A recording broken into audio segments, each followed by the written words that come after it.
आपण मैंने कहीं भी जानी ना महाभारत रे जड़े एमती योद्धा थे जे गोटाए दिन में गोटाए मुहूर्त युद्ध शेष कर दे था। अर्जुन भी शक्तिशाली केवल अर्जुन नुहे महाभारत युद्धर सबू योद्धा अधिक शक्तिशाली योद्धा सी थे। अर्जुन भीम कर्ण भीष्म द्रोण एमाने समस्त बहुत शक्तिशाली स्वयं महादेव बर पाई योद्धा किंतु तांकु युद्ध करने को अनुमति दि जाई नथिला।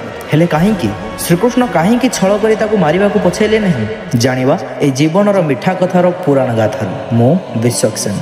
तो आज आमे सुनिबा बर्बरिक ओरफ बेल्लारसेन को कहानी। महाभारत युद्ध एबे एबे आरंभ होईछि। भीम पुत्र घटोत्कच तांको पुत्र बर्बरिक शक्तिशाली हेबा पई महादेव को घोर तपस्या कले। ओम नमः शिवाय ओम नमः शिवाय एमिति शब्द रे वनभूमि कंपी उठिला एवं तपस्या रे प्रसन्न होई महादेव प्रकट हेले एवं कहिले कुह बर्बरिक कौन तुमर इच्छा जहाँ मागिबार अछि माग मु अवश्य प्रदान करिबी। बर्बरिक कहिले प्रभु मते एमिति बर दियो जेमिति मु सबु युद्धरे अजय हेबी। भगवान शिव कहिले मु तुमको 3टी अस्त्र देउछि जहा त्रिकालदर्शीर शक्ति धारण करछि। एहार अर्थ तमे जहा नाम भाबिबो सेई अस्त्र जाई से जेउ लोकरे थिले भी ताकु जाई हत्या करिवो। एबे बर्बरिक तांको मांग पाखु जाई कहिले माँ मु एबे महाभारत युद्ध को जीवा प्रस्तुत मते आज्ञा दियंतु। माँ कहले पुओ एटा मन रखिबु सबु बेले जी दुर्बल तार ही साथ देबु। माँ को आशीर्वाद पाई बर्बरिक चलले कुरुक्षेत्र को। रास्ता रे जाऊ जाऊ से देखिले जने ब्रह्मर्षि तपस्या रे लीन अछंती। हठात ऋषिंक मुखरु सुबिला रुह पुत्र ए रास्ता युद्ध क्षेत्र को जाउछि। तुमे युद्ध क्षेत्र को काहेकि जाउछ सेठारे बहुत बड़ बड़ योद्धा अछंती तुमे सेठारु जीवित आसी पारिबो तो। बर्बरिक कहले गुरुदेव मो पाखरे एमिति 3टी अस्त्र अछि जेउथिरे मु गोटे क्षण रे ही युद्ध शेष कर देबे। एकथा सुनी ऋषि कहिले मते प्रमाण दरकार। गोटाए गछ देखाई बर्बरिक को कहिले कौन तुम तीर एई गछर सबु पत्र को भेद करि पारिबो। संगे संगे से तीर चलाइले गोटाए तीर हठात हजार हजार तीर रे परिणत होइगला। गोटाए थरे सबु पत्र भेद करदेला मात्र गोटाए तीर आसी ब्रह्मर्षि पाद को भेद करला कारण ब्रह्मर्षि जनक जानी जानी गोटे पत्र को निज पाद तले लुचाई रखिथिले। एबे ऋषि जानिदेले सतरे ये गोटे मुहूर्त रे युद्ध शेष करदेबे। तापर से बर्बरिक को पचारले जदि तुमे युद्ध करबा को चाहुछ तेबे काहा पक्षरु युद्ध करिवो कौरव ना पांडव। बर्बरिक कहिले मां को मु वचन देइछि दुर्बल पक्ष पटे ही मु युद्ध करिबी अर्थात पांडवंक पक्ष रे युद्ध करिबी। जदि आर पक्ष दुर्बल होई गला तेबे कौरवंक पक्ष को जाई युद्ध करिबी। एमिति सुनी महात्मा भाबिले जदि एमिति हेबो तेबे पांडव पाताल रे लुचिले भी बर्बरिक तीर जाई तांको भेद करिबो। एई व्यक्ति युद्ध पाई उपयुक्त नुहे कारण जीए दुई पटे रुहे अर्थात सत्य एवं असत्यर साथ दिए से सबुठारु खतरनाक लोक होइथाय। एति भाबी महर्षि कहिले पुत्र ए महर्षि को किछि दक्षिणा देबो नाही। बर्बरिक संगे संगे कहिले मागंतु प्रभु मु कथा देउछि आपण जहा मागिबे मु देबी।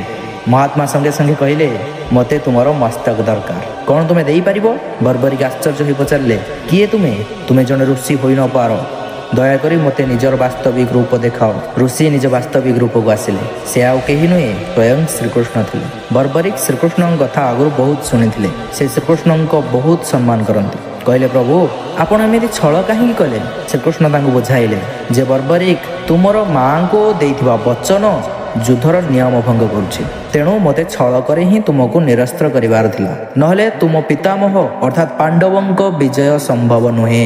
बर्बरिक कहले ठीक अछि प्रभु मु आपणको मो मस्तक प्रदान करबाकू राजी अछि किंतु मोर 2टी इच्छा आपणको पूर्ण करबाकू हेबो। प्रथम मते आपणको सुदर्शन रे मृत्यु दियंतु कारण सुदर्शन चक्र रे मृत्यु पाइथवा समस्त मनुष्य विष्णु को पाखु चली जांती। द्वितीय मु संपूर्ण महाभारत देखा चाहूँगी युद्ध न सरिबा पर्यंत मो मस्तक जीवित रहिबा आवश्यक। श्रीकृष्ण तथास्तु करी निज सुदर्शन चक्र रे बर्बरिकर शिर छेदन करी कुरुक्षेत्रर एक उच्च जगार रखिदेले जेउठारु कुरुक्षेत्रर युद्धभूमि संपूर्ण देखा जाउथिला। युद्ध शेष दिनर कथा पांडवंक भितर कलह हैला जे किए केते योद्धा को निहत करिसंती किए केते शक्तिशाली। भीम कहउछंती मो जोगु युद्ध जितिले अर्जुन कहउछंती मो जोगु। श्रीकृष्ण आसी कहिले चल मु भीमंक नाती को देखाउछि जी समस्त युद्ध देखिछि सी कहब कहा जो युद्ध जीतिछे। एतिकी कही श्रीकृष्ण बर्बरिक कटा मुंड पाखक नहीं गले। भीम पचारे सत कहते नातिया मोर पराक्रम द्वारा ही यही युद्ध जीतिछे। बर्बरिक हसिले आउ श्रीकृष्ण आड़ को टिके नजर करी कहले मु जहा देखिछि मु सेया ही कहबी। ମୁଁ ଦେଖିଲି ଏହି କୁରୁକ୍ଷେତ୍ର ଯୁଦ୍ଧରେ ତୁମ ସମସ୍ତଙ୍କ ଭିତରୁ କେହି ବି ଯୁଦ୍ଧ କରୁନଥିଲେ। ସମସ୍ତ ଯୋଦ୍ଧା ଜଣଙ୍କ ଇଶାରାରେ ହିଁ ନାଚୁଥିଲେ, ସେ ହେଲେ ଶ୍ରୀକୃଷ୍ଣ। କାରଣ ମୁଁ ଦେଖିଲି ପାଣ୍ଡବଙ୍କ ପଟରୁ ଯାହା ଅସ୍ତ୍ର ଯାଏ ସବୁ ଶ୍ରୀକୃଷ୍ଣଙ୍କ ପାଖରୁ ଯାଉଥିଲା ଏବଂ କୌରବଙ୍କ ପାଖରୁ ଯାହା ବି ଅସ୍ତ୍ର ଆସେ ସେ ବି ଶ୍ରୀକୃଷ୍ଣଙ୍କ ପାଖରୁ ହିଁ ଯାଉଥିଲା।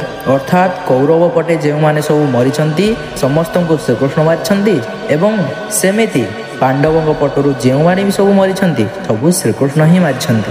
ଏତିକିରେ ଭୀମ ରାଗ ତମ ହୋଇ ବର୍ବରୀଙ୍କ ଗାଲରେ ଗୋଟେ ଚଟକଣି ପକାଇ କହିଲେ, ଇଏ ଆମକୁ ମନଗଢ଼ା କାହାଣୀ କହୁଛି। ଚଟକଣିଟି ଏତେ ଶକ୍ତ ଥିଲା ଯେ ବର୍ବରୀଙ୍କର ମୁଣ୍ଡ ଚୂର୍ଣ୍ଣ ହୋଇଗଲା। ଏହି ଥିଲା ମହାଭାରତ ଯୁଦ୍ଧର ଏକ ଅଜଣା କଥା। ବହୁତ କମ୍ ଲୋକ ହିଁ ଏହି କାହାଣୀକୁ ଜାଣିଥିବେ। କେଉଁମାନେ ନୂଆ ଜାଣିଲେ କମେଣ୍ଟରେ କହିବେ। ଆଉ ଗୋଟେ କଥା ଜାଣିଛ, ସେହି ବର୍ବରୀଙ୍କୁ କିଛି ଅଞ୍ଚଳରେ ଖଟୁଶ୍ୟାମ ପ୍ରଭୁଙ୍କ ନାମରେ ପୂଜା କରାଯାଉଛି। ପ୍ରଭୁ ସମସ୍ତଙ୍କର ମନସ୍କାମନା ପୂର୍ଣ୍ଣ କରିଥାନ୍ତି। ଯଦି ଭିଡ଼ିଓଟି ଟିକେ ଭଲ ଲାଗିଲା ତେବେ ପ୍ଲିଜ୍ ଲାଇକ୍ କରିଦିଅନ୍ତୁ, କାରଣ ଆପଣ ନିଜେ ଅନୁଭବ କରନ୍ତୁ କେତେ ଏଫର୍ଟସ୍ ଦିଆଯାଉଛି ଗୋଟେ ଭିଡ଼ିଓ ତିଆରି କରିବା ପାଇଁ।